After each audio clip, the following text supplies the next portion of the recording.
So I've just made a little video for you guys about how I make my stir fries. You have to start with the rice to get it cooking while you do the rest of the preparations.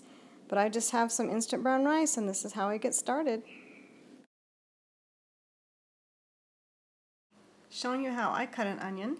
I cut off the ends first, and then I make a little cut in the side and peel off the outer layers. I know it might seem a little wasteful, but in the end it's just so much faster. I've just learned to do it so much faster when I was cooking for a large family. Then I cut it in half, and I make little rainbow cuts on each half, and then I turn it around and cut dices. And you know, of course, if you want it still like rainbows, you don't make the extra dice cuts. But anyway, that's how I cut an onion, and it just goes really fast for me, and that's how I always do it. Here I've got green pepper. I always like to start with the onions and green peppers and things like celery and broccoli, because they kind of take the longest to cook. But I've taken the top off and taken the insides out and kind of cut it into fourths, and then just proceed to cut slices. If you want slices in your stir fry or for something else, just leave it like that. Otherwise, I just gather them up and kind of line them up and then cut them in dices again, kind of like I did the onion. And it would be nice to have other colors, but yeah. Hey, so here I'm cutting some broccoli. This is from our garden.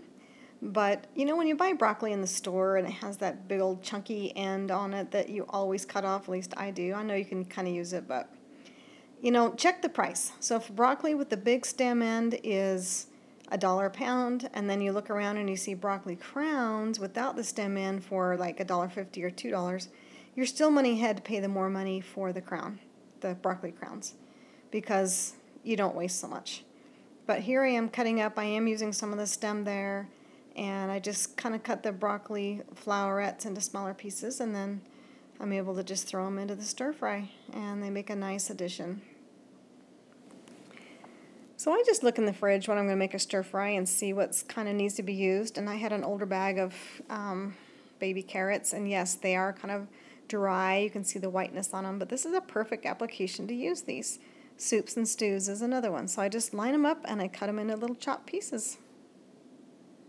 Another thing I found in the fridge was a bag of sweet peas that were just about done, so I got them out and started chopping them too. Here I've got all the yummy vegetables in a pan with some olive oil, and they're simmering and getting ready to be soft for the next stage. The main seasonings I use for my stir fry are garlic, ginger, pepper, maybe some onion salt, some soy sauce. The next thing you need to do to get ready is to make the eggs. So I put 2 eggs in a bowl, and I just fork whip them up, and I put them in my pan and kind of cook it like a large omelet. And I slide it out onto a cutting board, and I just dice it up too. Now it's time for the meat. You don't have to have meat in it, but this is a pork chop that we cooked the other day, left over. So I just make some thin slices off of it, and then I kind of turn it around and I chop it and quarter it. You can just buy ham or ham slices, or I've even used lunch meat before. But this is just what I had, and I like to use pork. I'm sure you can use other meats though.